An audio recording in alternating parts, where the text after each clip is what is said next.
C'était une journée ordinaire dans une petite ville. Ahmed, un jeune homme modeste et discret, passait sa vie entre son travail et ses prières. Il vivait simplement, mais il portait un lourd secret, un passé marqué par la solitude et l'incompréhension. Depuis toujours, il recherchait un but, une lumière qui le guiderait dans l'obscurité de ses pensées.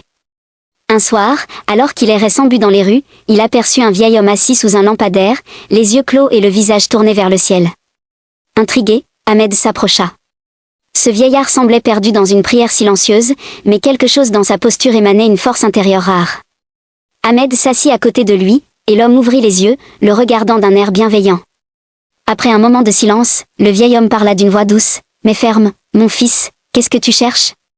Pris de court, Ahmed répondit timidement, « Je ne sais pas, je me sens perdu. » Le vieil homme hocha la tête et partagea alors une histoire qui changea la vie d'Ahmed à jamais.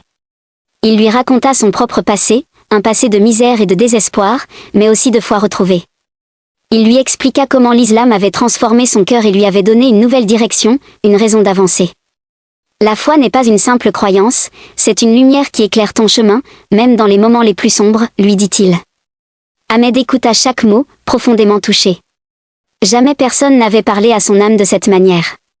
Ce soir-là, il rentra chez lui avec un cœur allégé et une envie brûlante de redécouvrir la foi. À travers ses lectures et ses prières, il retrouva peu à peu la paix et une force qu'il n'aurait jamais imaginée. Quelques mois plus tard, Ahmed retourna à cet endroit pour retrouver le vieil homme, mais il n'était plus là. Il interrogea les passants, mais personne ne semblait connaître cet homme mystérieux. Était-ce un ange envoyé par Allah pour guider un cœur perdu? Ahmed le crut fermement, et il savait que cette rencontre avait été un signe divin. Aujourd'hui, Ahmed consacre sa vie à aider les autres à trouver cette lumière.